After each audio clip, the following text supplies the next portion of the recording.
This is a work of fiction, written, narrated, and produced by me, Dennis Macareg. Please subscribe to my podcast and share it with friends.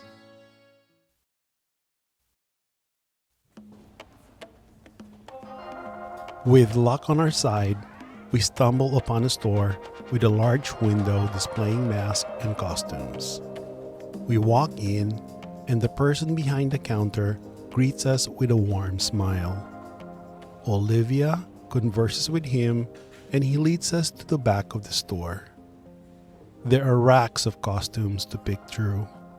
We try several wigs and outfits, feathers, shiny metals, embroidery, laces with little jewels, unusual patterns and designs, all kinds of wigs for men and for women. We laugh as we try on different clothing combinations, costumes from centuries past. Olivia tries on a gothic costume and looks playful in it. Trying on a jester outfit, I look in the mirror, but I look sad. I decide to change to something more festive. Olivia hugs the dresses hanging on the rack. They're all so beautiful. It's hard to pick, she says. Eventually, I decide on the Renaissance costume, including long stockings with tall suede boots and tri-corner hat with feathers. She eventually picks a red dress, 18th century style, with a hoop skirt that spreads her outer skirt. Something is strange about looking at the masks. Shiny, lacquered faces that hide the true emotion of the person behind it. Faces of a clown, not sure if he's crying or laughing. There are porcelain face masks showing a tear. I pick up a plague mask. Its long nose is intimidating, like death itself. The Harlequin mask look intricate, but still too grim. Then, the mask that Casanova made famous. Olivia and I finally settle on a masquerade-style mask that cover only the eyes. Happy with our selections, we walk out of the store feeling 100% different than we walked in. Olivia looks like Marie Antoinette, and I, Louis XVI. We let our cares float away without fear of being recognized of the wildness we're about to do. We are transported back in time to the court of Versailles, ready to entertain our guests. As we walk along the promenade, people stop us and ask to take pictures with them. Olivia and I feel like celebrities behind our masks and costumes. We smile and pose with them. Along the banks of the canal, I notice the iron counterbalance on the bow of the gondola. It looks like the blade of a guillotine as it goes up and down. Let's hope we're not on our way to the Place de la Concorde in Paris, the site of many beheadings. Arriving at the party, one of the hosts greets us with a little show of exaggerated hand gestures and a low bow. I salute to him and Olivia curtsies. The venue looked like a museum. It's probably a private residence built in the 1700s and perfectly restored to its former glory. The invitees are arriving in their costumes, and a string quartet is playing in the corner of the foyer. The table in the banquet room are decorated with large centerpieces. How many people are here? There's about 50 from the US and about another 100 employees from Italy. The host points us to a large sign with names of the attendees. It feels like we are in a luxury ship. Olivia's friends are already seated, when we arrive at our table. A few minutes later, the waiter pours a sparkling wine into our glasses. I reach for Olivia's hand under the table. She squeezes it, and we steal a quick kiss. Are you sure this is not a Hollywood set? About an hour later, we're done with our meals. The party organizers ushers us to a large square because the ceremony is about to begin. As if by cue, the bride appears from one end of the square and the groom from the other. Everyone erupts in cheers. We hold hands tightly as if the other one will disappear forever, and feeling scared that this night might abruptly end. They meet right in front of an arch covered in different varieties of flowers. We huddle around it and around the couple. The minister performs the ceremony in less than 15 minutes. The renewal of vows is done. They kiss with 25 years of bliss behind them. From the roof, confetti rains down on us as if some sort of fairy dust.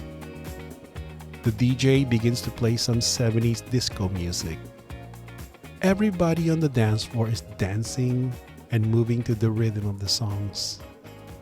Olivia swings her hips and raises her hands above her shoulders.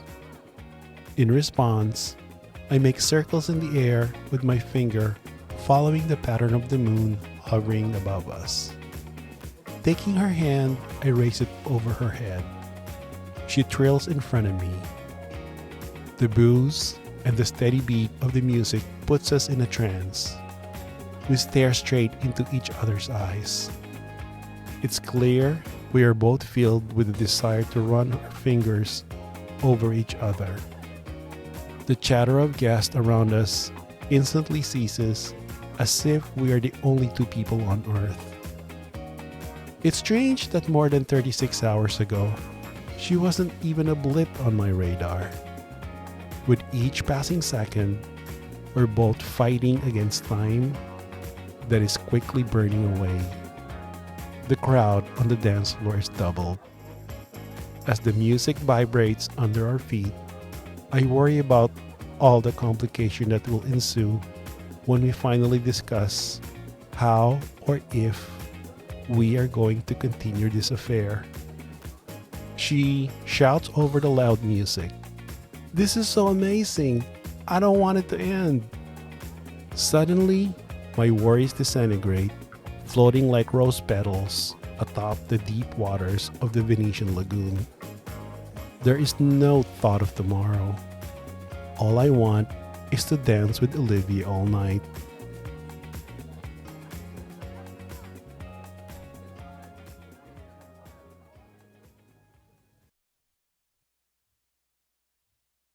Please check out my latest novel, A Whisper to the Moon, at online retailers and at bookstores where it's available.